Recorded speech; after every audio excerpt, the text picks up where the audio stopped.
Ho avuto la fortuna di visitare la Scala dei Turchi e devo dire onestamente un'emozione incredibile, anche questo, perché dopo i templi di Agrigento, questo penso sia un altro dei posti più belli da visitare nella Costa del Mito.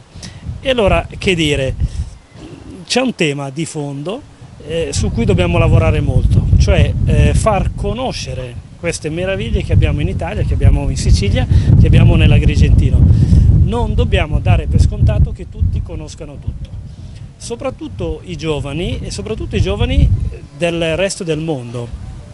La generazione X, i nati dal 97 in poi, sono 2 miliardi nel mondo e sono il futuro del turismo. Bene, vogliamo far venire 1 miliardo di questi 2 miliardi in Italia? Bisogna però fargli conoscere le singole realtà, non è così semplice ma non è neanche difficile.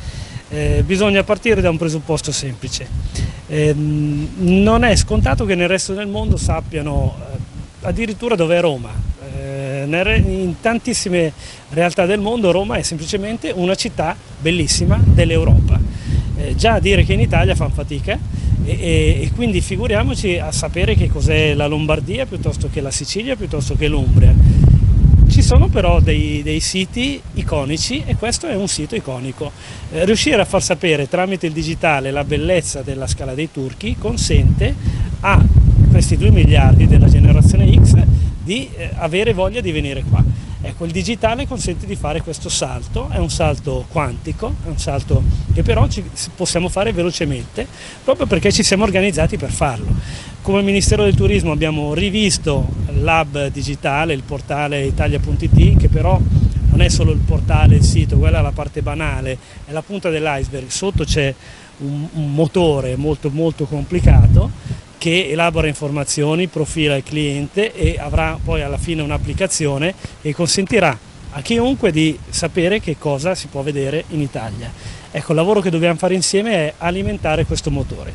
È una enorme operazione collettiva, basta una bellissima foto, un bellissimo selfie e noi facciamo sapere al mondo che qui c'è un posto meraviglioso da visitare. Oggi il Ministro al Turismo, l'onorevole Garavaglia, è venuto alla Scala dei Turchi, ha assunto degli impegni col comune di Realmonte e noi siamo molto soddisfatti di questo perché recentemente abbiamo acquisito la Scala dei Turchi, la gestione della Scala dei Turchi per un anno nelle more della definizione del contenzioso, di una definizione pro bono pacis della vertenza. Dall'altra parte abbiamo acquisito per 10 anni la parte demaniale ai sensi dell'articolo 34 prorogabile per ulteriore 10 anni, questo per tutelare la Scala dei Turchi ma anche per metterla a regime, per poter creare un percorso, una fruizione, la ricerca, la studio e la tutela di un sito così importante. Il Ministro come dicevo,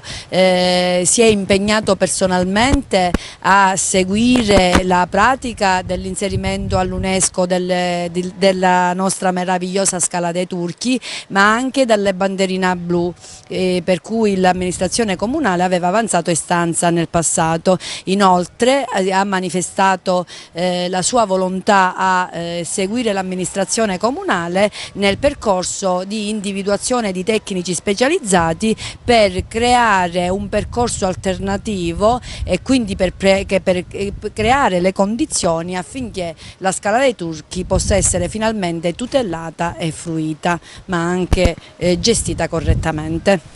La presenza oggi del Ministro Garavaglia, Ministro del Turismo qui a Realmonte, oggi dimostra come occorre, e stiamo lavorando per questo, occorre un'azione concertata tra il territorio, rappresentato certamente dalla sindaca Sabrina Lattuga, dal nostro governo centrale con la presenza del Ministro Garavaglia, in prospettiva europea. Un lavoro di squadra che porterà certamente dei benefici e in tal senso ci stiamo muovendo per far sì che il nostro bellissimo territorio non rimanga rimanga solo ad uso e consumo nostro, ma possa essere finalmente un territorio europeo, un territorio apprezzato per le nostre caratteristiche e sicuramente invidiabili. Da questo punto di vista c'è il massimo impegno di tutte le istituzioni coinvolte oggi in questo incontro molto proficuo e spero dal mio punto di vista, diciamo, per quello che mi compete, di poter fare il massimo affinché il lavoro svolto dalla sindaca e dal ministro possano trovare il giusto riconoscimento anche al Parlamento europeo.